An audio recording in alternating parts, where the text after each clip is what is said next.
ஜென்ரலாக போடியம் தான் ப்ரிஃபர் பண்ணுவார். வணக்கம், எல்லோருக்கும் வணக்கம். வேறு மாதிரியான ஒரு தருணம், அதாவது ஆட்டோகிராஃப் அப்படின்னு சொல்லிகிட்டே இருந்தாங்க. இப்போ ட்ரெய்லரில் கூட போட்டிருந்தாங்க, டீசரில் கூட ஆட்டோகிராஃப் மாதிரி அப்படின்னு. ஆட்டோகிராஃப் இல்லை, ஆட்டோகிராஃப் வேறு, இது வேறு.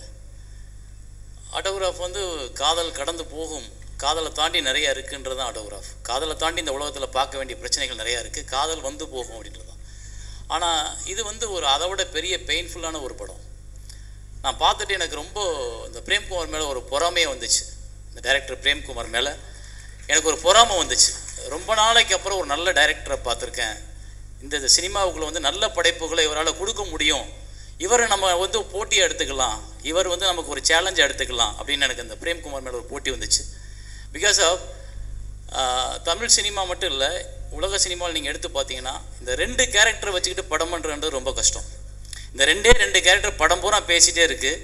ஆனால் நம்மளால் வந்து படத்தில் இருக்க ஃப்ரேம்லேருந்து முகத்தை நம்ம கண் அசைவை திருப்ப முடியல, பக்கத்தில் பார்க்க முடியல, பாப்கார்னை பக்கத்தில் வந்து வாங்கி சாப்பிட முடியல, எங்கேயோ நம்ம உருகி அப்படியே உறைஞ்சி போயிடுறோம். ஸோ அந்த உரையை வச்ச ஒரு உணர்வை கொண்டு வர்றதுக்கு ஒரு டைரக்டர் மெனக்கட்டுறதுன்றது இருக்குல்ல, அது இந்த பிரேம்குமார் எவ்வளோ மெனக்கட்டுருப்பான்னு தெரியுது. அவர் மெனக்கட்டுறதை தாண்டி அந்த 2 பேர் பேசிகிட்டே இருக்காங்கப்பா. 2 பேர் பேச இப்போ படத்தில் வந்து எஸ்கேப் ஆகுறது ஈஸி. நான் ஒரு ஐட்டம் சாங் வச்சிடலாம், ஒரு சாங் வச்சிடலாம், ஒரு ஃபைட்டு வச்சிடலாம், ஒரு காமெடியனை கொண்டு வந்து ஒரு காமெடி சீன் வச்சிடலாம், அப்புறம் வில்லனை காமிச்சு மியூசிக்லேயே வில்லனை ஓட்டிடலாம். இப்படிலாம் படத்தில் வந்து ஓட்டுறதுக்கு நிறையா விஷயங்கள்லாம் இருக்கும். ஆனால் இவர் அப்படி எதையுமே எடுத்துக்கல. இந்த 2 முகம், இந்த விஜய் சேதுபதி சாரோட முகம், அப்புறம் திரிஷா மேடத்தோட முகம், இந்த 2 முகத்தை மட்டும் வச்சுக்கிட்டு அவரோட டயலாக்கை நம்பி, அந்த டைரக்டரோட கட்ஸ் அதான், அவரோட டயலாக்ஸை நம்பி இந்த 2 முகத்தை மட்டுமே வச்சு பார்க்க வச்சார். அது வந்து எனக்கு பிரமிப்பாக இருந்துச்சு. அக்கிரா குரோசாவா தான் அப்படி ஒரு படம் பண்ணியிருப்பார், த ஒன் பியூட்டிஃபுல் சண்டே அப்படின்னு ஒரு படம்.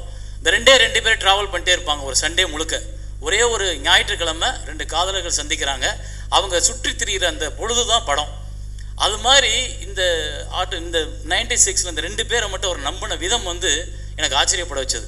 அதை விட இந்த 2 பேர் நடிச்சிருந்தது. விஜய் சேதுபதி ஒரு அரக்கன், அதாவது ஒரு பிசாசிட்ட வேலை பார்க்குற மாதிரி இருக்கும் போல அவர்கிட்ட வேலை பார்த்தோம்னா. எனக்கே இப்போ பயமாக இருக்குது, இந்த பிசாசிட்ட நான் எப்படி வேலை பார்க்க போகிறேன்னு.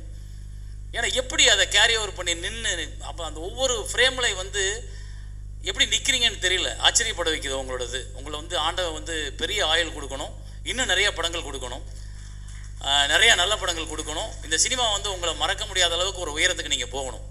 அதே போல் த்ரிஷா ஒரு பொம்மையாகவே, ஒரு பெரிய ஹீரோயினாகவே, ஒரு அழகான ஒரு ஆளாகவே, ஒரு பாட்டுக்கு படத்தை ஹீரோவோட வர்ற ஒரு ஆளாகவே, ஒரு நடிகையாகவே பார்த்த எங்களுக்கு ஒரு நல்ல ஒரு த்ரிஷா ஒரு நடிகை, அவங்க வந்து எக்ஸ்ப்ரெஷனை வந்து அவ்வளோ அழகாக ஹோல்டு பண்ணி காமிக்க முடியும் அவங்களால அப்படின்னு காமிக்கும்போது இந்த ஜானுவை இன்னும் ஒரு 20 வருஷத்துக்கு மறக்க மாட்டாங்க. அவ்வளோ நீங்கள் அடுத்து இதை பீட் பண்ணால் நீங்களே ஒரு படம் பண்ணி இதை உடைச்சா தான். ஸோ அந்தளவுக்கு அது சிறப்பாக இருந்தது. ஸோ அதே போல் வந்து இந்த விஜய் சேதுபதி சார் எனக்கு படம் பார்க்கும்போது என்ன ஆச்சரியமாக இருந்ததுன்னா, முதல்ல படம் எடுத்த உடனே காமிக்கிற ஒரு ஹீரோ வர்றாரு. ஒரு ஹீரோ வரும்பொழுது தாடி, ஒரு அழுக்கு பிடிச்ச ஒரு சட்டை பேண்ட்டு, தலையெல்லாம் பந்தரகுலமாக இருக்குது, அப்படியே வந்து ஹாய் அப்படின்றாரு, அப்படியே கட்டி பிடிச்சி தூக்குறீங்க. என்ன இது, இப்படி ஒரு ஹீரோ இன்ட்ரோடக்ஷன் யார் பண்ணுவா? ஒரு மாஸில் இருக்கக்கூடிய, இன்றைக்கி ஒரு பெரிய இடத்துல இருக்கக்கூடிய ஒரு ஹீரோவை இப்படி ஒரு பரட்டை மாதிரி ஒரு ஹீரோவாக காட்டினாங்களே, ஏன் காட்டினார் இந்த டைரக்டர்னு ஒரு கேள்வி எனக்குள்ளே வந்துக்கிட்டே இருந்துச்சு. 2வது பகுதிக்கு படம் போகும்போது எனக்கு புரிஞ்சிச்சு, ஒரு பெண்ணை நினைத்து வாழ்ந்து அவள் கிடைக்காம போனதுக்கப்புறம் இந்த உலகத்தில் வேறு எதுவுமே இல்லை அப்படின்ற ஒருத்தன் இப்படி தான் இருப்பான். அதற்கான தோற்றம் தான் அது. அந்த தோற்றத்தை டிசைன் பண்ண டைரக்டர் தான் அதில் வந்து பெரிய ஆள். அது டைரக்டர் டிசைன் பண்ணாரா, விஜய் சேதுபதி சொன்னாரா தெரியாது. ஆனால் அந்த டிசைனிங் இருக்குல்ல, ஒருத்தி லைஃப்பில் எல்லாமே அவள் தான் நினச்சிக்கிட்டு இருக்கும்போது அவள் இல்லைன்னு ஆகி போயிட்டா நமக்கு உலகத்தில் நல்ல ட்ரெஸ் பண்ணணும்னு தோணாது, தாடியை டெய்லி ஷேவ் பண்ணணும்னு தோணாது, அழகாக முடி வச்சுக்கணும்னு தோணாது, ஒயிட் டை அடிச்சுக்கணும்னு தோணாது, எதுவுமே இருக்காது. நமக்கு உலகமே, நம்ம உடம்பை நம்ம மறந்துடுவோம், நம்ம உலகம் வேறு எங்கேயோ இருக்கும். அதை அந்த கேரக்டரில் எடுத்த உடனே கொண்டு வந்துட்டு பின்னாடி காமிக்கும்போது மிரண்டுட்டோம். அதே மாதிரி அந்த சைல்ட்ஹுட் ஸ்டேஜில் நடித்த பசங்க, எம்எஸ் பாஸ்கர் சார் பையன், அந்த பொண்ணு பிரமாதமாக பண்ணியிருந்தாங்க. எல்லாருமே பியூட்டிஃபுல் ஒர்க். அதனால தான் இன்றைக்கி இந்த இடத்துல இந்த படத்தை பேசுகிறதுக்கான இடத்துல நம்மளும் நிற்கிறோம், எல்லோரும் கொண்டாடுறோம். தமிழ் சினிமா கொண்டாடுது, உலகம் முழுக்க கொண்டாடுவாங்க. ஸோ ஒரு நல்ல படைப்பு. இந்த படைப்பை தயாரித்தவங்களுக்கும் இந்த படைப்பை வெளியிட்ட மிஸ்டர் லலித்குமார், உண்மையிலே ஹாட்ஸ் ஆஃப் சார். ஒரு நல்ல படத்தை கரெக்டாக வாங்கி தமிழ் நீங்கள் திரையரங்கத்தை கொண்டு போகிறதுக்கு யோசிக்கிற தருணம் அது.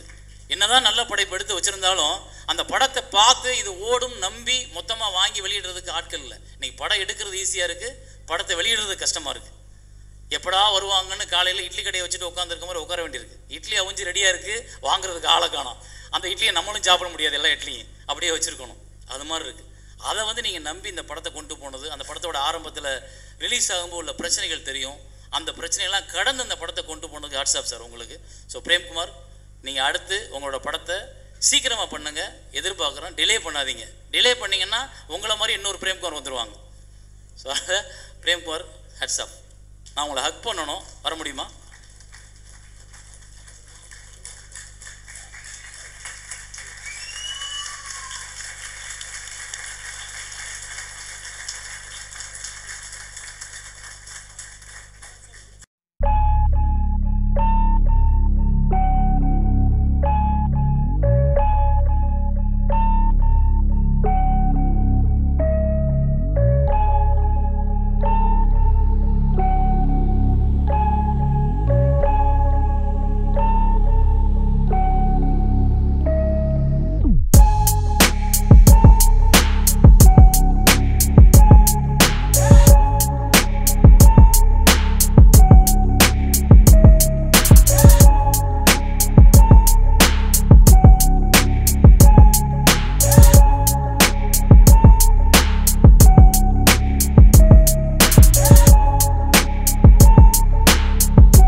சடனா ஒரு சுறுசுறுப்பு விறுவிறுப்பு வரும் பாரு.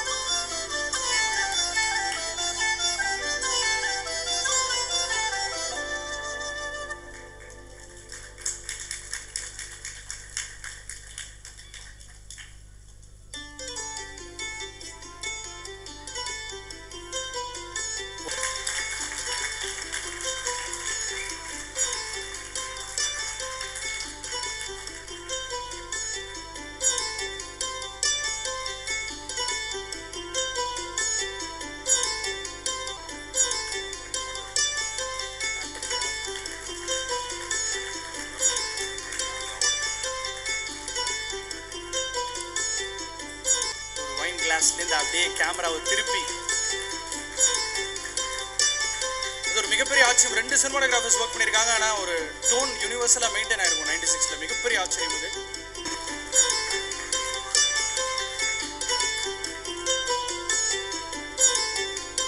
படத்தோட என்டையர் சோல் இவரோட கைகளில் தான் இருந்திருக்கு. இவ்வளோ அற்புதமாக டைரக்டரும் அவரும் அவங்க 2 பேரும் லவ் பண்ணியிருக்காங்க பயங்கரமாக. பொதுவாக காஸ்டியூம் டிசைனர்ஸில் கொஞ்சம் ஜிட்டாங்னு இருப்பாங்க, இவங்க ரொம்ப சிம்பிளாக இருக்காங்க. ஒர்க்கை அங்கே காட்டுவாங்கன்னு நினைக்கிறேன். ஐயோ தெரியாமல் லிங்குசாமின்ட்டேன். பாலா சார்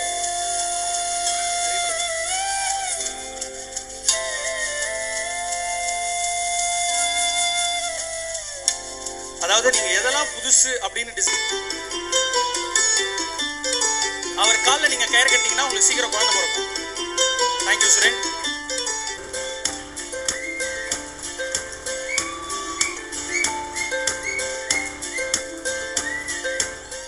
சுபஸ்ரீ மேம், நீங்கள் கொஞ்சம் ரெஃபரன்ஸ் எடுக்க. வந்தாச்சு, புலம்பியாச்சு, கிறுக்கு பிடிச்சி அலைஞ்சாச்சு. இந்த படத்தை பற்றி பார்த்து பேசி ரொம்ப சந்தோஷமாக இருக்கு. பிரேம நல்லா இருக்கணும். தம்பி சேது தினம் பத்தாதுரா, ஒவ்வொரு மணி நேரத்துக்கு ஒருக்கும் அவனுக்கு சுற்றி போடணும். இதுக்கு மேலே சொல்கிறதுக்கு ஒன்றுமே இல்லை. ரொம்ப சந்தோஷமாக இருக்குது. இதுக்கு மேலே என்ன பேசுகிறது? போஸ்டரை பார்த்தாலே படப்படன்னு அடிக்குதுப்பா. இந்த இப்போ திரும்ப அடிக்க ஆரம்பிச்சிச்சு. நான் என்ன செய்யணும் சொல்லு. நான் கொடு.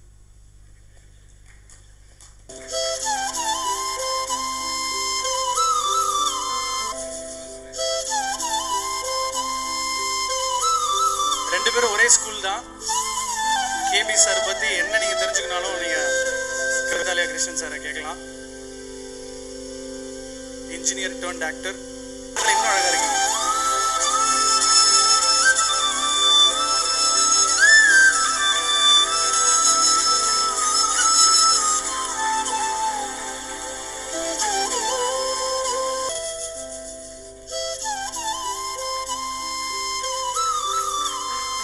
ஒருவேளை 96க்கு சீக்குவல் இருந்தா உனக்கு பெரிய இது ஒரு இன்னொரு புலி. தம்பி எப்பவுமே அந்த மொபைல் போனை கையில வச்சிருவியப்பா இல்லையாப்பா? ஆதித்யா பாஸ்கர் அந்த ரோல்ல அவ்வளோ அழகா முழுமையா ஒரு பெர்ஃபார்மன்ஸ் கொடுக்கலன்னா ஸ்கூல்ல கிடைக்காதா ஒரு தங்கச்சி நமக்கு கிடைக்காதான்னு எங்கன நிறைய பேர்ல நானும் ஒருத்தன்.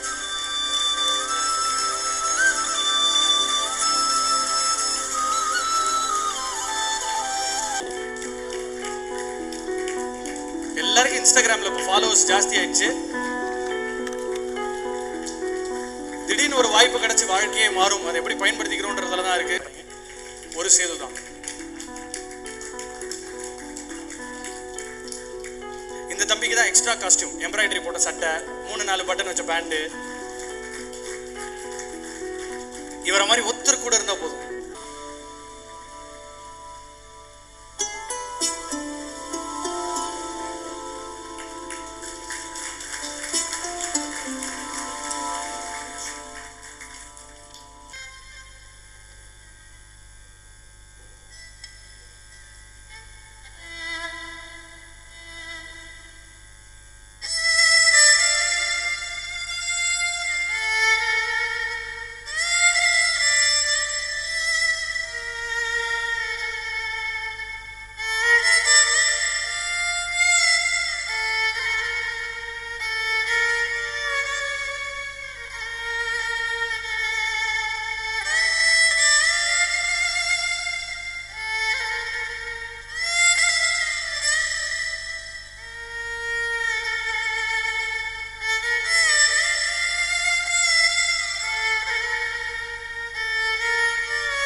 கடவுளை நம்பினோர் கைவிடப்படார்.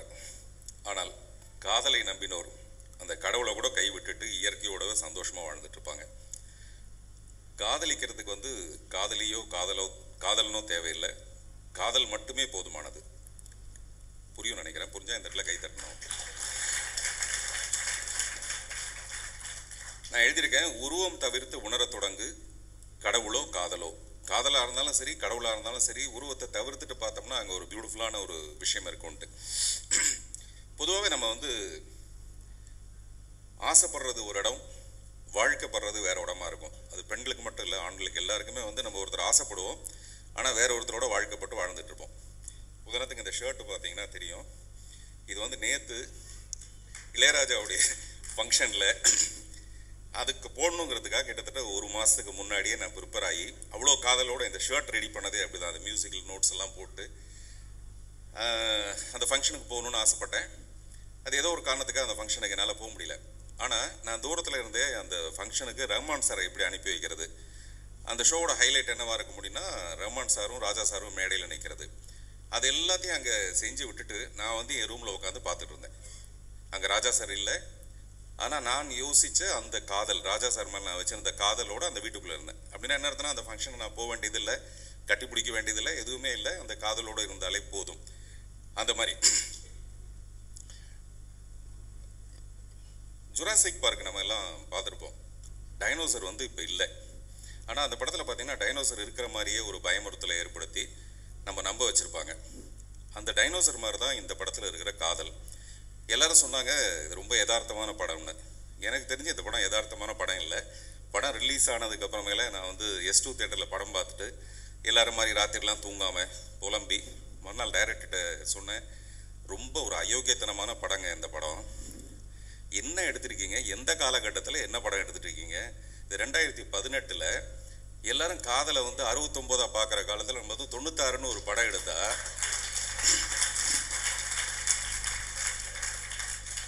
என்ன இது இப்படி ஒரு அநியாயமான படம். ஆனால் இப்போ அழகில கூட பார்த்தீங்கன்னா அழகில வந்து அவங்க 2 பேரும் சேராமல் இருக்கிறதுக்கு ஒரு காரணம் ஒன்று உண்டு. இவனுக்கு கல்யாணம் ஆகிடுச்சு, குழந்தைங்க இருக்குது, அந்த பொண்ணு வந்து 2 பேரும் சேர்ந்தா ரொம்ப அயோக்கியத்தனமாக இருக்கும். ஆனால் இந்த படத்தில் பார்த்தோம்னா அவங்க 2 பேரும் ஒரே ஒரு தடவை கட்டி பிடிச்சாங்கன்னா கூட அவ்வளோ சந்தோஷமாக இருக்கும் நமக்கு படம் பார்க்குறவங்களுக்கு. அதை வந்து டைரக்டர் அப்படியே இழுத்து இழுத்து இழுத்து இழுத்து அப்படியே நம்மளை வந்து ஏங்க வைக்கிறாரு. அது வந்து எல்லாரும் கை தட்டுறாங்க. நான் சுற்றி முற்றி பார்க்குறேன். யமுனை ஆற்றிலேன்னு ஒரு பாட்டு, அந்த பாட்டு வந்து அந்த படத்தில் ஒரிஜினல் படத்தில் இருந்ததை விட இந்த படத்தில் பார்த்தோம்னா அவ்வளோ பியூட்டிஃபுல்லாக நான் யோசிச்சுட்டே இருக்கேன் எங்கே வரப்போகுது அந்த பாட்டு அப்படின்னா. லைட் ஆஃப் பண்ணிவிட்டு திடீர்னு அங்கே இருந்த ஒரு கேண்டிலோட அந்த கதாநாயகி நடந்து வரும்போது அந்த பாட்டை பார்த்தோன்னே அப்படி நான் நிஜமாக போய் டைரக்டரோட காலை தொட்டு கும்பிட்டுலான்ற மாதிரி எனக்கு தோணுச்சு. உண்மையிலே அதுதான் என்னுடைய உண்மையான ஒரு உணர்வு. அதில் காதலிச்சவங்களுக்கு எல்லாருக்கும் தெரியும் அந்த உணர்வு எப்படிப்பட்டதுன்னு. எனக்கு கூட ஒரு காதல் இருந்திருக்கு. ஒரு காதலுங்கிறது போய் ஒரு காதல் இருந்திருக்கு. அந்த காதலியை வந்து நான் இப்போ கூட பார்க்க விரும்பலை. நாங்கள் 2 பேரும் பேசுறது கிடையாது, பல வருஷங்கள் ஆச்சு. பேசக்கூடாது. என்னைக்கா ஒரு நாளைக்கு அந்த பொண்ணு ஃபோன் பண்ணிடக்கூடாது. எனக்கு பண்ணிவிட்டு உங்களை எப்பாவது பார்க்க முடியுமான்னு எனக்கு கேட்டக்கூடாது. எப்போன்னா கடைசி வரைக்கும். அப்படி ஒரு காதல். இதில் யோசித்து பார்த்தோம்னா அங்கே பாடியே இல்லை, ஃபிசிக்கலாக எந்த விதமான நான் இவ்வளோ தூரம் சொல்கிறேன். இந்த காலகட்டத்தில் அப்படிலாம் காதல்லாம் கிடையாது, காதலாக நம்ம மோசமாக பார்க்குறோன்ற நேரத்தில் கூட எனக்குள்ளே கூட அப்படி ஒரு காதல் இருக்குது. அப்படி எல்லாருக்குள்ளேயும் ஒரு தெய்வீகமான ஒரு காதல் ஒன்று இருக்கும். ஆனால் அதை வந்து சாத்தியப்படுத்துறது, ஒரு சினிமா மூலமாக சாத்தியப்படுத்துறதுங்க ரொம்ப ரொம்ப சிரமமான ஒரு விஷயம். இந்த படத்தில் வந்து விஜய் சேதுபதி நடிச்சிருந்தாலும் சரி, த்ரிஷா நடிச்சிருந்தாலும் சரி, ஃப்ரேம் பை ஃப்ரேம் பிரேம் மட்டும்தான். கரெக்டா?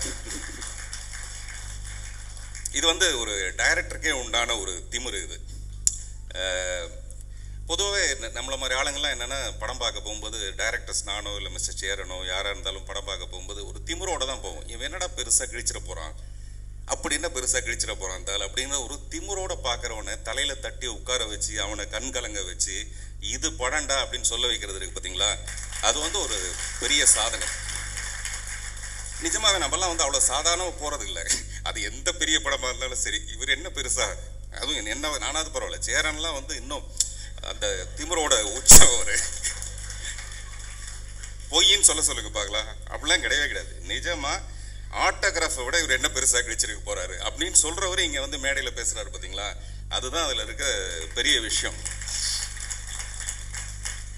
என்னெல்லாம் ஆச்சரியம்னா இவங்க 2 பேர் காதலர்கள் பிரிஞ்சிருக்கிறது சேரலாமாங்கிறது வேற விஷயம். பின்னாடி தேவதர்ஷினி கூடவே ஓடி போய் இதாக பண்ணிட போகிறாங்க, பார்த்துங்க ஜாக்கிரதையாக பார்த்துங்கன்றதெல்லாம் என்ன ரொம்ப அநியாயமாக இருந்தது. எப்படா இந்த காலகட்டத்தில். ஆனால் அதை ரசிக்க வைக்கிறாரு, கண்கலங்க வைக்கிறாரு. அது ரொம்ப பெரிய ஆச்சரியமான ஒரு விஷயமா இருந்தது, ரொம்ப சந்தோஷமாக இருந்தது. ஸோ சி பிரேம்குமார் ஒரு கிளாசிக் பிரேம்குமார் அப்படிங்கிறது, இந்த சிக்கு வந்து அர்த்தம் அந்த கிளாசிக்ன்ற மாதிரி. மக்கள் செல்வன்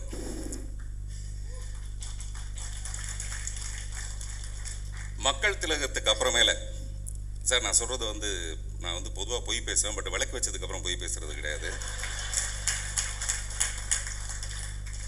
மக்கள் திலகம் வந்து மக்கள்கிட்ட போய் பேசும்போது இல்லை, அப்படி ஒரு விதமான ஈர்ப்பு. அவர் வந்து சினிமா நடிகர், இன்றைக்கி வந்து பரபரப்பான ஒரு சொல்லும்போது சொன்னார் கால் ஷீட் எவ்வளோ பெரிய விஷயம், அந்த மாதிரி நிறைய நடிகர்கள் இருந்திருக்காங்க. பட் மக்களோட போய் சேர்ந்து மக்களை அதில் வந்து அவங்கள கட்டி பிடிச்சி முத்தம் கொடுத்து ஒரு அமிர்தானந்த மாய் என்ன பண்ணுவாங்களோ அப்படி ஒரு ஆம்பளை அமிர்தானந்த மாய் வந்து நடிகர் விஜயகுமார் கூட என்ன பண்ணுவாருன்னா அவங்க வீட்டு ஃபங்க்ஷன்லாம் வந்து யாராவது வந்தால் கட்டி பிடிச்சி முத்தம் கொடுப்பாரு. வயசானவங்கலாம் வருவாங்க, அவர் கட்டி பிடிச்சி முத்தம் கொடுப்பார். ஏன்னா பின்னாடி ஒரு பொண்ணு வந்துகிட்டு இருக்கு, அந்த பொண்ணை கட்டி பிடிக்கணும்னா அந்த பொண்ணை மட்டும் கட்டி பிடிச்சா தப்பாக இருக்குமேன்னு சொல்லிட்டு இங்கேருந்தே ஆரம்பிப்பார். நானும் அப்படி தான் பார்ப்பேன், இவர் வந்து இந்த மாதிரி தான் ஆரம்பிக்கிறாரு போல இருக்கு அப்படின்னு சொல்லிட்டு.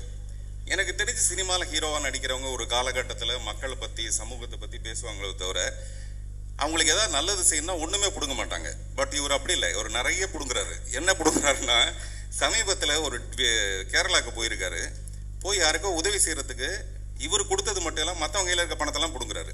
இதை கொடு, அதை கொடு, அதை கொடு, இதை கொடுன்னு அவ்வளோ பணத்தை பிடுங்கி அதாவது தான் மட்டும் நல்லது செய்கிறதில்ல, நல்லது செய்கிறத வந்து மற்றவங்களுக்கும் தூண்டி விடுற மாதிரி ஒரு விஷயம். இதை வந்து மக்கள் கலைஞர் ஜெய்சங்கர் நிறைய பண்ணியிருக்காரு. இதெல்லாம் நான் வந்து அவங்கெல்லாம் பார்த்துட்டு உங்களை பார்க்கும்போது எனக்கு வந்து இந்த நடிகர் இந்த படத்தில் நீங்கள் என்னவா இருக்கீங்கன்றதெல்லாம் விட ஒரு மனிதனாக எந்த அளவுக்கு நீங்கள் வந்து மக்களை ரீச் பண்ணியிருக்கீங்கன்றதான் எனக்கு ரொம்ப பாராட்டணும்னு நான் நினச்ச ஒரு விஷயம். எம்கே தியாகராஜ பாகவதர் அவர் வந்து ஒரு 4 சூப்பர் ஸ்டாருக்கு சமம். அவருக்கு வந்து அப்படி ஒரு பெண்கள் ஈர்ப்பு ஒன்று இருந்தது. பெண்களுக்கு வந்து ஒரு பயங்கர ஒரு ஆதர்சம் அந்த நடிகரை பார்த்தா. அந்த மாதிரி எனக்கு தெரிஞ்சு என்கேடிக்கு அப்புறமேல உங்களுக்கு தான் பெண்களுக்கு வந்து அவ்வளோ பெரிய ஒரு ஈர்ப்பு ஒன்று இருக்குது. அது வந்து எனக்கு ரொம்ப பொறாமையான, வருத்தமான, கஷ்டமான, ரொம்ப கவலைப்படுற ஒரு விஷயம். ஆனால் வேறு வழி இல்லை, அது அப்படி தான் இருக்குது.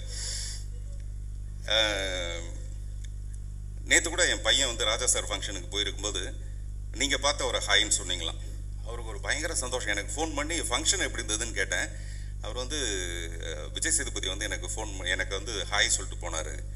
அதாவது லவ்வை ஸ்ப்ரெட் பண்ணுறது, எவ்வளோ சந்தோஷத்தை மற்றவங்களுக்கு ஸ்ப்ரெட் பண்ணுறதுங்கிறது நான் வந்து அவர்கிட்ட தான் தெரிஞ்சுக்க வேண்டிய ஒரு விஷயம். த்ரிஷாவை பற்றி என்ன சொல்லலாம் பாருங்கள். நான் ஒன்றுமே சொல்ல கை தட்டுறாங்க. அப்போ நான் சொன்னால் என்ன அவங்க யோசிச்சு பாருங்கள். சில படங்களுக்கு வேணால் த்ரிஷா இல்லைன்னா நயன்தாரா, ஆனால் இந்த படத்துக்கு த்ரிஷா இல்லைன்னா த்ரிஷா மட்டும் தான். இந்த படத்தில் ஹீரோ காத்துட்டு இருக்க மாதிரி நம்மளும் காத்துக்கிட்டே இருக்கலாம். ரொம்ப வருஷமாக காத்துக்கிட்டே இருந்து த்ரிஷா வந்தால் எடுக்கலாம் இந்த படம். அவ்வளோ தூரம் அப்படி என்ன சொல்கிறது, அவ்வளோ ரொம்ப சூட்டபுளாக இருந்தது. அது நடிக்கிற மாதிரியே தெரியல. த்ரிஷா கிருஷ்ணனை கூட இவங்க ராமரா மாற்றிடுவாங்க போல இருக்குது, அப்படி ஒரு பவ்யம். ஸோ பொதுவாக சில பெண்களை பார்க்கும்போது ராமன்லாம் கூட கிருஷ்ணா மாறிடுவான். ஆனால் இதில் வந்து கிருஷ்ணனை வந்து ராமனா மாற்றுற அளவுக்கு ஒரு பாந்தமும் பவ்யமும். இந்த மாதிரி இடத்துல நான் கொஞ்சம் பொய் சொல்லுவேன். அந்த விளக்கு வச்சதுக்கப்புறம் கூட நான் பொய் சொல்லுவேன், தப்பாக எடுத்துக்காதீங்க. நான் முதல்ல அம்பாஸ்டர் பல்லவாவில் ஒரு தடவை உங்களை பார்த்து அப்போ நடிக்கிறீங்களான்னு கேட்டேன், ஞாபகம் இருக்கா? அப்போ வந்து நடிக்க மாட்டேன்ட்டாங்க. நான் இந்த மாதிரி நிறைய நடிகைகளுடைய வாழ்க்கையை நான் வந்து கெடுக்கலான்னு ட்ரை பண்ணி அதுலேருந்து தப்பிச்சு போனதில் ஒருத்தர் வந்து நயன்தாரா, இன்னொருத்தர் வந்து த்ரிஷா. நான் என் படத்துக்கு நடிக்க கூப்பிட்டா அவங்க வரல. அவங்க பயங்கர புத்திசாலிங்கிறது நமக்கு அதிலே தெரியும். அதே மாதிரி மிஸ்டர் லலித் இந்த படத்தை வந்து வெளியிட்டு ஒரு மிகப்பெரிய வெற்றி படமாக்கியிருக்காரு. அப்புறம் மியூசிக்கை பற்றி சொல்லவே வேண்டியதில்லை. இப்போ கூட மேடையில் வந்து அவர் பேசுகிறதுக்கு பதிலாக அவர் அந்த வயலினை ப்ளே பண்ணி காட்டும்போது நான் சொன்னேன், சமுத்திரகனி சார்ட்ட சொல்லிட்டு இருந்தேன், எனக்கு ரொம்ப பொறாமையாக இருக்கிற ஒரு விஷயம் வந்து இந்த மாதிரியான விஷயங்கள் தான். இதெல்லாம் நமக்கு தெரிய மாட்டேங்குது. சும்மா வாயில லோடலோடன்னு பேசிகிட்டு இருக்குமே தவிர அவர் கொஞ்ச நேரம் அந்த வயலினை எசிச்சதில் இருக்குது. அது படம் போகிற அவருடைய ஆக்கிரமிப்பு. அப்புறம் எல்லாரும் சொல்லிட்டாங்க எடிட்டர். அப்புறம் இந்த படத்தில் நடித்த தேவதர்ஷினி, அந்த குட்டி பொண்ணு, எனக்கு வந்து இவங்க 2 பேருடைய காதலை விட இந்த படத்துக்கு ரொம்ப ஆணி வேறாக இருந்தது அவங்க 2 பேருடைய அந்த காதல். அது ரொம்ப கொஞ்சம் கூட பொய்யே இல்லை. ஏன்னா அவங்க யாருன்னு நமக்கு தெரியாதனால பாஸ்கரோட சன் அவங்களுக்கெல்லாம் ரொம்ப ஒரு பிரமாதமான ஒரு எதிர்காலம் இருக்கும். நான் வந்து ஒரு அழகான கிஃப்ட் ஒன்று ரெடி பண்ணி கொண்டு வந்தேன். 96ங்கிறதுனால ஒரு கிளாக்கில் 9ம் 6 மட்டுமே வச்சுட்டு மீது எந்த லெட்டர்ஸும் இல்லாமல் ஒரு கிளாக் ஒன்று ரெடி பண்ண உங்களுக்கெல்லாம் கொடுக்கலான்ட்டு. அது வரத்துக்கு தாமதமாகுது, அதனால் அது வந்ததுக்கப்புறம் நான் கொடுக்கணும்னு நினைக்கிறேன். அதுக்கடையில் சேரனுக்கு வந்து டைரக்டரை பார்த்தோன்னே என்ன மாதிரி ஒரு ஃபீலிங் வந்ததோ மேடையில் கூப்பிட்டு, அந்த மாதிரி அந்த டைரக்டருக்கு பதிலாக த்ரிஷா வந்து இப்போ மேடைக்கு வரணுங்கிறது என்னுடைய விருப்பம். மேடைக்கு வாங்க, நீங்கள் வாங்க, தைரியமாக வாங்க. சில விஷயங்களை வந்து நம்ம ஆள் வச்சு தான் செய்யணும்னு ஆசைப்பட்றேன். அதை நம்மளே செய்யாமல் அதுக்கு ஒரு ஆளை வச்சுட்டு செஞ்சால் அது இன்னும் கொஞ்சம் ஆனந்தமாக இருக்கும். படம் பூரா நம்மளை ரொம்ப ஏமாற்றி காக்க வச்சு கடைசி வரைக்கும் ஒரு தடவை கட்டி பிடிக்க மாட்டாங்களா நம்ம ரொம்ப ஆர்வமாக இருந்த நண்பர் விஜய் சேதுபதி அவர்கள் மேலே வந்து 2 பேரும் ஒரே ஒரு தடவை ஹக் பண்ணி இந்த படத்தோட 100வது நாளில் மிகப்பெரிய வெற்றியாக அந்த சார் வாங்க சார், நான் கூட நிற்கிறேன், நீங்கள் தைரியமாக வாங்க.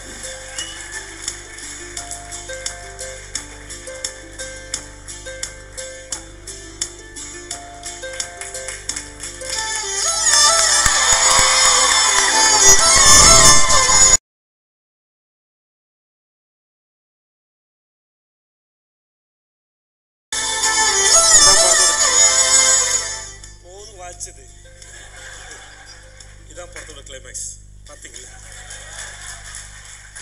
பாருங்க, இதை விட நான் வேற என்ன பண்ண முடியும்? யோசிச்சு பாருங்க, எனக்கு எவ்வளவு பெரிய பெருந்தன்மை. அதுவும் யாரங்க த்ரிஷா மாதிரி ஒரு பொண்ணு மேடையில் நிற்க வச்சு. பார்த்திபா, ஓகே, தேங்க்யூ. டைரக்ஷன் டீம் இவங்க தான் ராப்பகலா. எல்லாரும் தூங்குனதுக்கு அப்புறம் தான் தூங்குவாங்க, எல்லாரும் முழிக்கிறதுக்கு முன்னாடியே முழிச்சிருவாங்க. நாள் கணக்கில்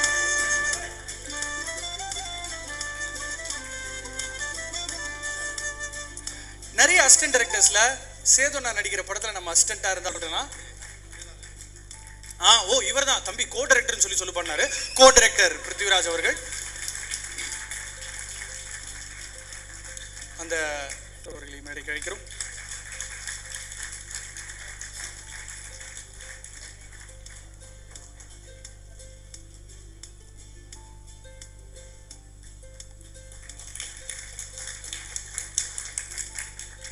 அசோசியேட் டைரக்டர் ஆனந்த் ராமசாமி. சூப்பர்யா.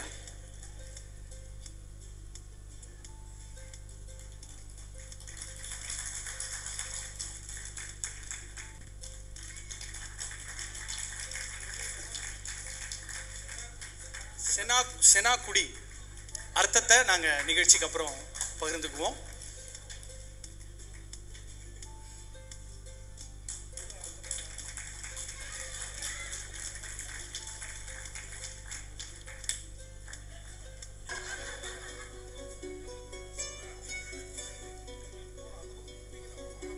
பார்த்துப்பா.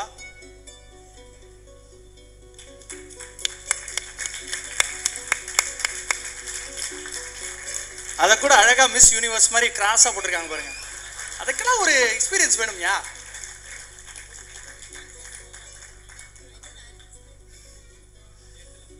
எடுத்துருப்பா. ஹீரோயினுக்கு இப்பயே பாவம் பார்க்குறான் பையன். மேம் ஒரு சில வார்த்தைகள் பேசணும். அப்பப்போ கேமரா. வணக்கம். Sorry, நான் இன்னொரு இடத்துக்கு கிளம்பிட்டு இருக்கேன். That's why I offered to speak first. Thank you all of you all for coming here. And இன்னைக்கு எனக்கு ரொம்ப ரொம்ப பெருமையா இருக்கு. It's very rarely that I feel very overwhelmed about something, especially my work. So 96 is one such film. And எனக்கு என்ன இன்னைக்கு ரொம்ப சந்தோஷமா இருக்குன்னா, I think starting from Decemberலேருந்து அப்பப்போ I've been awarded for Best Actress for 96. ஆனால் எனக்கு ரொம்ப ஒரு மாதிரி இருந்தது because I could never share it with my team. And last time team meet கூட நான் வர முடியல, ஹைதராபாத்தில் ஷூட் பண்ணிட்டு இருந்தேன். So today it is with so much pride that I stand here with my 96 team. Thank you guys. It's so nice to see everybody at one go. And of course Janu Pati சொல்லவே தேவையில்லை. Thank you Prem. Thank you Setuji.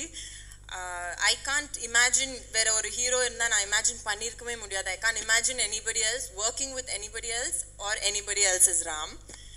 And என்னோட entire team 96க்கு 96 is one film. நான் அடிச்சு போட்டு சொல்லுவேன், it is all about teamwork. And for all the wonderful press and the media who's come here today, நான் இப்போ தான் சொல்லிட்டு இருந்தேன், I will never forget all of you all calling me press show kaprom. I think ஒரு 4-5 days munadi press show potanga, if I remember correctly. Your phone calls meant so much to me, and I hope to do more such films. Thank you Govind, Chinmay, the entire team. ரொம்பவே சந்தோஷமா இருக்கு. Today is one of my most special evenings. Thank you. Before you leave, class of 96.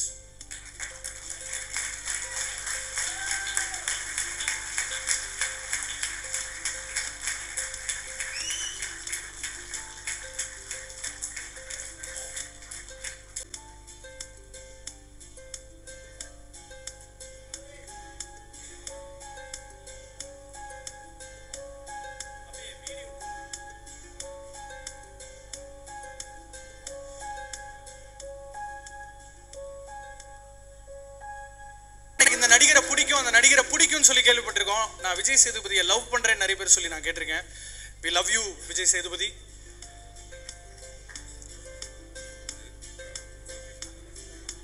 அது மிஞ்சி போச்சு. அந்த மாதிரி director நாங்கள் போடுறோம்.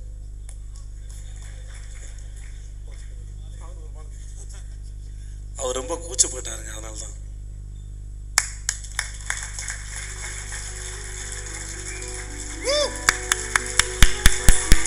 அதாவது எல்லா சினிமாட்டோகிராஃபர்ஸ்க்கும் இயக்குனர் ஆகணும்னு ஒரு ஆசை இருக்கும். ஆனால் அந்த ஆசையை முழுமையாக பயன்படுத்திக்கிறாங்களான்றது ஒரு மிகப்பெரிய கேள்விக்குறி. ஆனால் அதை டு ஃபுல்லஸ்ட் எக்ஸ்பிளைன் பண்ண ஒரு அற்புதமான மனிதர்.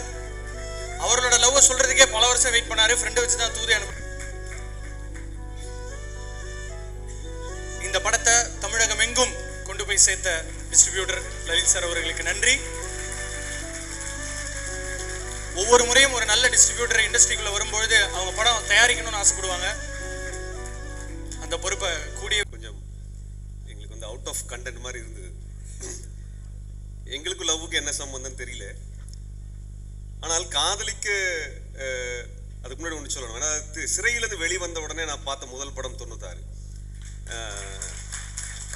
தோழர்கள் எல்லாம் வந்து நம்ம போகணும், இந்த படத்துக்கு போகணும்னு சொன்னாங்க. அதுக்காக போன படம் அது. ஏன்னா செகண்ட் ஷோ போகிறது தான் வாய்ப்பு இருந்தது. செகண்ட் ஷோ போயிட்டு போனால் அடுத்த நாள் காலையில் கோர்ட்டில் கையெழுத்து போடணும். அதுக்குள்ளே எந்திரிச்சு போக முடியுமா என்னன்னு தெரியல. ஏன்னா வேலைகள்லாம் நிறையா இருக்கும். அப்படிங்கிறப்ப அது சரி போவோம் சொல்லி போனோம். அது ஒரு அற்புதமான ஒரு படைப்பு. நிறைய பேர் அதை பற்றி பேசியிருக்காங்க, எனக்கு முன்னாடி பேசினவங்க. ஆனால் இந்த படத்தில் ஒரு இன்னும் சில விஷயங்களை சேர்த்து நான் அந்த சமயத்தில் சொல்லணும்னு நினைக்கிறேன். என்னென்னா வந்து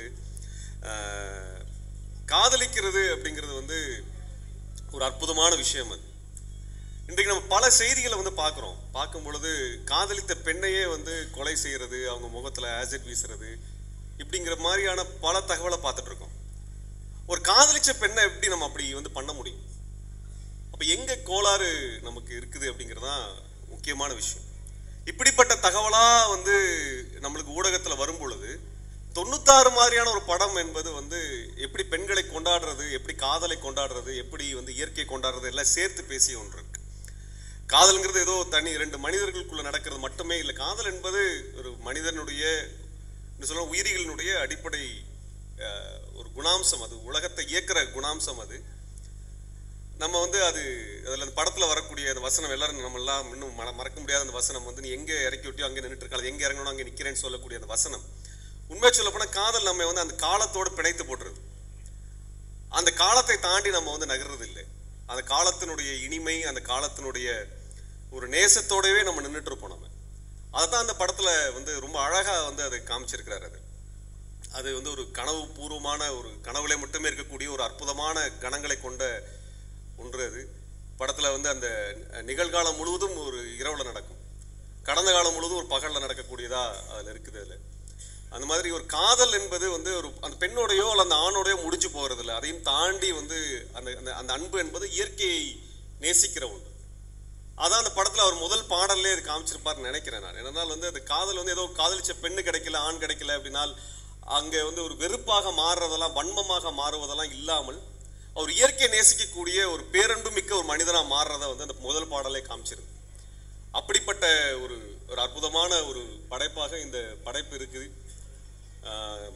இதில் நடிகர்களை பற்றி சொல்லணும்னா எனக்கு அதிகமாக அதை பற்றி தெரியாது. ஆனாலும் நான் நேசிக்கக்கூடிய இந்த படைப்புலகத்தில் ஒரு மிக முக்கியமான படைப்புகளை கொடுத்து கொண்டிருக்கக்கூடிய இந்த தருணத்தில் நான் இப்பொழுது பார்த்து ரசிக்கக்கூடிய நடிகர் விஜய் சேதுபதி அவர்கள்.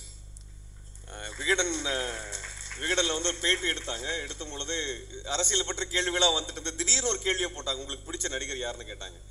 அப்போ என்னை யோசிக்காமல் சொன்னது விஜய் சேதுபதி அவர்களை தான் சொன்னேன் நான். அதில் காரணம் வந்து என்னென்னா வந்து அது இன்றைக்கு சமகால இளைஞர்களை பற்றியான ஒரு பிரதிபலிப்பாக அவர் இருக்கிறார். திரைப்படத்தில் நாம் எல்லாம் ஏன் விஜய் சேதுபதியை ரசிக்கிறோம் அப்படின்னா வந்து இன்றைக்கு நாமளாம் இப்படி தான் இருந்திருக்கிறோம்.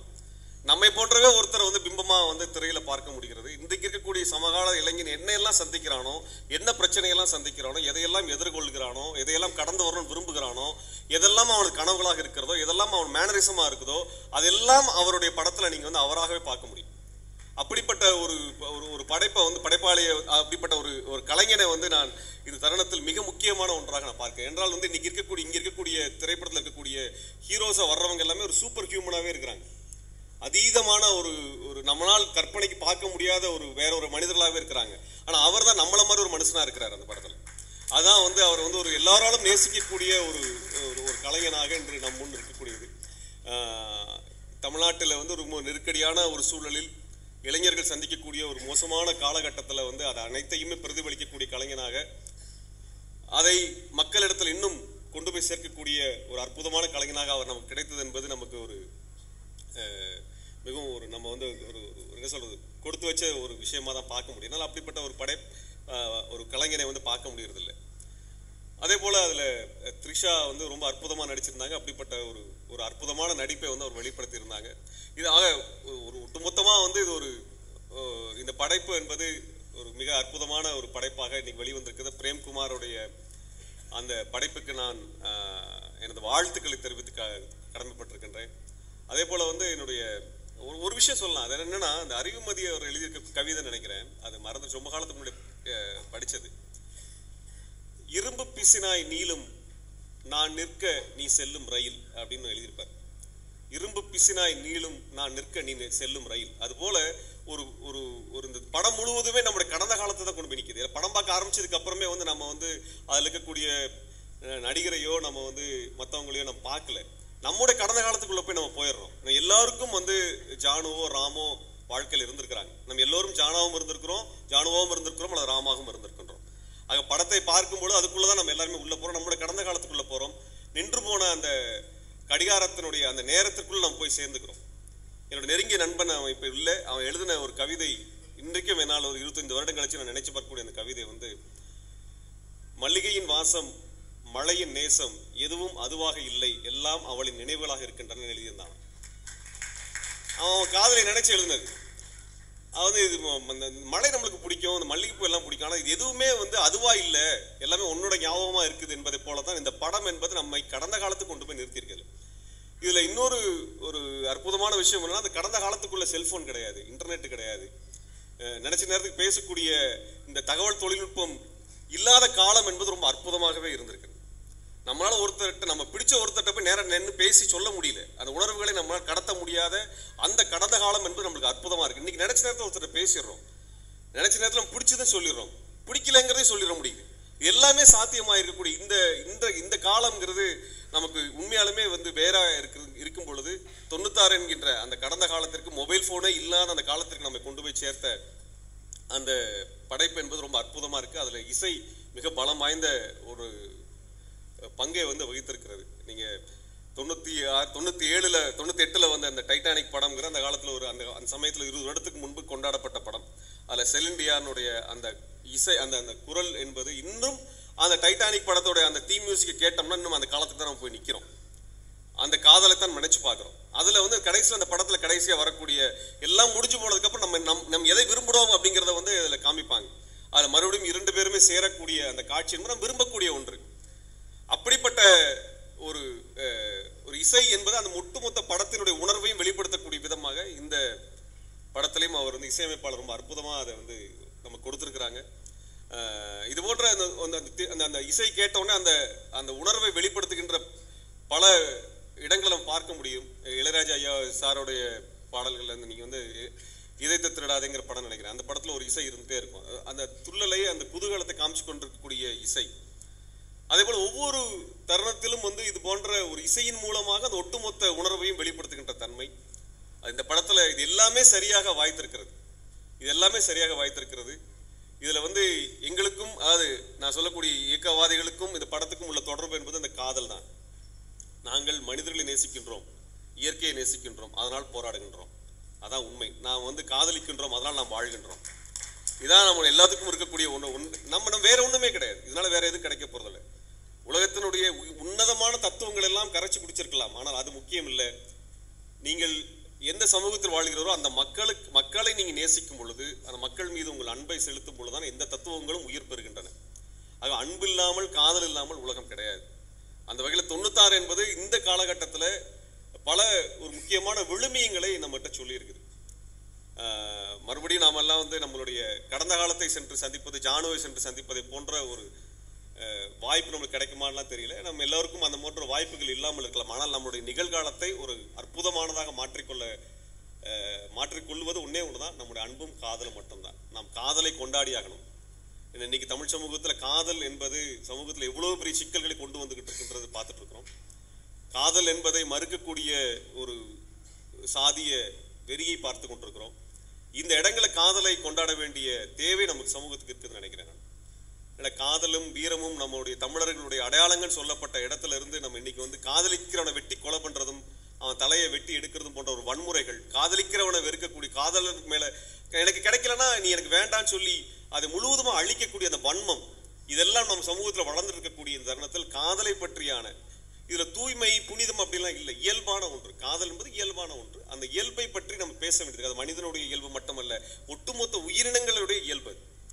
ஒட்டுமொத்த உயிரினங்கள் காதல் இல்லைனால், அன்பு இல்லை என்றால், நேசம் இல்லை என்றால் இருந்துவிட முடியாது. அதையெல்லாம் கொடுத்த இந்த திரைப்பட குழுவினருக்கும் அதனுடைய இயக்குனருக்கும் என் சார்பாகவும் மேற்பதன இயக்கத்தின் சார்பாகவும் வாழ்த்துக்களை தெரிவித்து விடைபெறுகிறேன். நன்றி, வணக்கம்.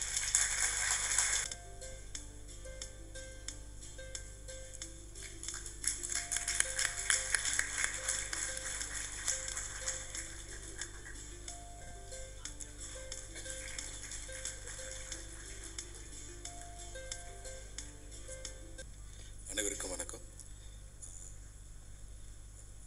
பிரேம் 96 பிரேம் தான் பேச வேண்டியது இருக்குது. நான் பிரேம் வந்து ரொம்ப மென்மையானவர். அவர் டைரக்ட் பண்ணணும் அப்படின்னு நினைக்கும்போது எனக்கு கொஞ்சம் இதுவாக தான் இருந்துச்சு, எப்படி அதை ஹேண்டில் பண்ணுவார். ஏன்னா அவரோட ஒளிப்பதிவுமே ரொம்ப மென்மையாக இருக்குது. ஏன்னா பிரேம் வந்து எப்போ தெரியும்னா, வெண்ணிலா கபடிக்குள்ள வந்து திருவிழா செட்டப்பில் பேட்ச் ஒர்க்குக்கு முதல்ல வந்தார். லக்ஷ்மணோட ஃப்ரெண்ட் அவர். அப்போ இருந்தே எனக்கு நல்லா தெரியும். அப்புறம் சேதுவும் நிறைய சொல்லியிருக்காரு, வர்ணம் படம் பற்றி, அந்த அனுபவம் பற்றி நிறைய பிரேம் சொல்லியிருக்காரு. இப்படி ஒரு பிரேமால மட்டும்தான் இப்படி ஒரு மென்மையான ஒரு அக உலகத்தை பிரதிபலிக்க முடியும்னு நம்புகிறேன். ஏன்னா அவரோட குணமாக இருக்குது. இந்த மாதிரி ஒரு காலகட்டத்தில் தமிழ் சினிமா வந்து முழுக்க வணிக சூதாட்டமாக இருக்கிற ஒரு காலகட்டத்தில் இந்த மாதிரி படத்தை 100ஆவது நாள் மக்களை பார்க்க வச்சு இது ஒரு மைல்கல்லாக மாற்றிய பிரேம்குமாருக்கு முதலில் நன்றி தெரிவித்துள்ளேன். பார்வையாளர்களுக்கு அதை விட முக்கியமாக நன்றி தெரிவித்துள்ளேன். மற்றபடி இதில் நடித்தவங்கெல்லாம் யாருமே சொல்ல தேவை, ரொம்ப ரொம்ப நல்லா. அதில் அதை பர்டிகுலராக இந்த இளம் வயது ஜானு, ராம் 2 பேரும் ரொம்ப பண்ணியிருந்தாங்க. அப்புறம் சேது நடிப்பை பற்றி நம்ம சொல்ல தேவை. ஆனால் இந்த படத்தில் பல நுட்பங்கள் இருந்துச்சு சேதுக்கிட்ட. ரொம்ப நல்லா இருந்துச்சு. அந்த சின்ன நுவான்சஸ்லாம் ரொம்ப நல்லா இருந்தது. முக்கியமாக இந்த நேரத்தில் இந்த மாதிரி படத்தை 100 நாள் ஓட வைத்த பார்வையாளர்களுக்கு, ஒரு ஆரோக்கியமான சினிமாவை தந்த பார்வையாளர்களுக்கு நன்றி தெரிவித்துள்ளேன். நன்றி.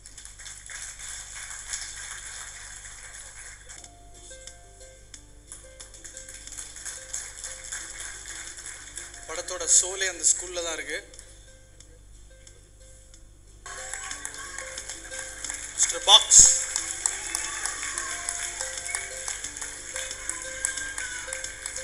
அவரோட கண்ணு தனியா நடிக்கும், அதுக்கப்புறம் அவர் நடிப்பார்.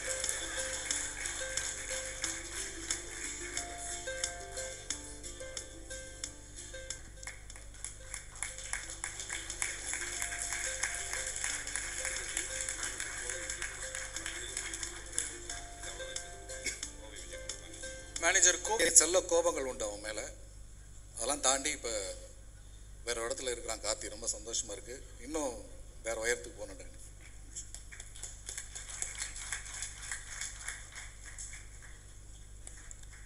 அடுத்து யாருன்னு சொல்லி சார், பிருத்திவியை என்கிட்ட பிரிச்சிடாதீங்க.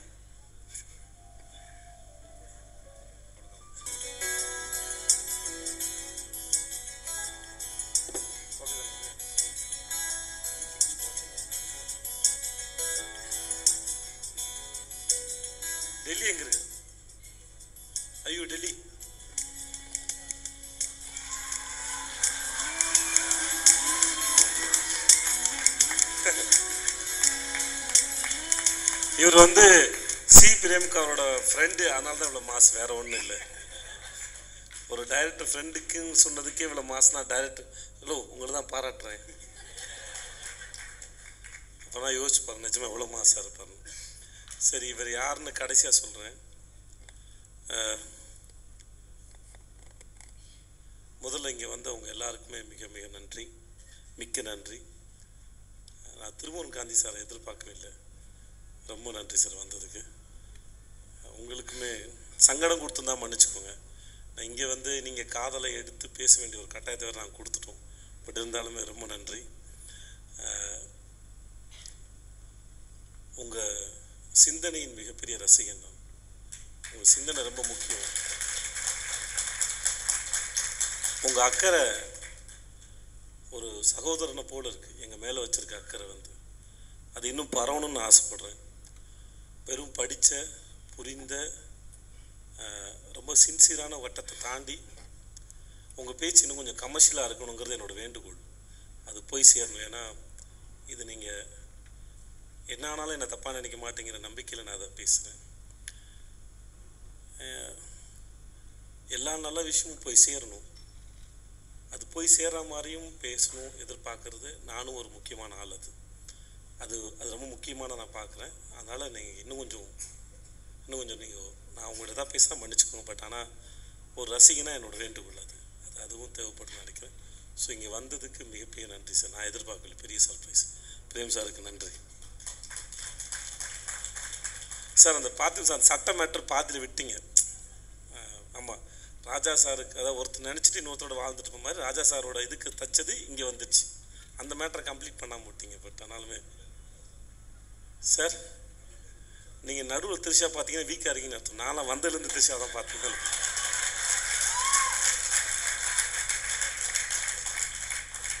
இவ்வளோ அழகாக ஒரு பொண்ணு பார்க்கலன்னா அது படைச்சவனுக்கு பண்ணுற துரோகம் நான் நினைக்கிறேன்.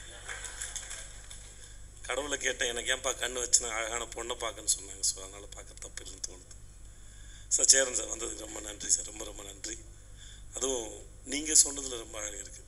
ஆட்டோகிராஃபுங்கிற ஒரு படத்தை, ஆட்டோகிராஃப் என்ன மாதிரியான படம், 96 என்ன மாதிரியான படம்னு அதை நீங்கள் சொல்லும்போது தான் அதோட வேறு யார் சொன்னாலும் இதுவாக இருக்காது. ரொம்ப ரொம்ப நன்றி sir. Very sir, thank you so much. And வந்த உங்கள் அனைவருக்கும் நன்றி. இந்த படத்தை பற்றி நாங்கள் நிறையா சொல்லி எங்களுக்கே முடிஞ்சு போச்சு அப்படின்னு நாங்கள் முடித்து வேறு வண்டி ஏறி கிளம்பிட்டோம்னு நினைக்கிறேன். ஆனாலுமே இந்த 96 அப்படிங்கிற இந்த ட்ரெயின்லேயோ இல்லை 96ங்கிற இந்த ஃப்ளைட்லேயோ இல்லை 96 அப்படிங்கிற இந்த சைக்கிள்லேயோ ஸ்கூல் பேக்கை மாட்டிட்டு சுற்றிட்டுருக்க உங்களோட அத்தனை பேருடைய அன்புக்கும் ரசனைக்கும் மிகப்பெரிய நன்றி. And thank you so much. Thank you. மற்ற எல்லாமே நம்ம ஜாதி சனங்க தான். எங்களுள்ள பாராட்ட மேடை ஏறி பாராட்டினா அது போதும், நாங்கள் நிறையா பாராட்டிட்டோம். ஸோ ரொம்ப ரொம்ப நன்றி எல்லாருக்கும். அப்புறம் இந்த எங்கள் டெல்லி பிரசாத் சார், இதுக்கு பேமெண்ட் இருக்குது சார், அப்படிலாம் சும்மா சொல்ல முடியாது, ப்ளீஸ் புரிஞ்சுக்கோங்க. இதே செவன்த்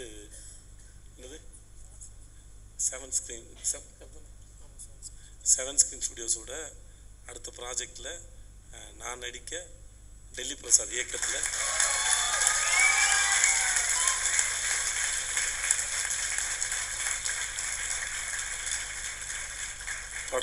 படம் பேர் என்ன? டெல்லி சும்மா சொல்லுங்க. துக்ளக்.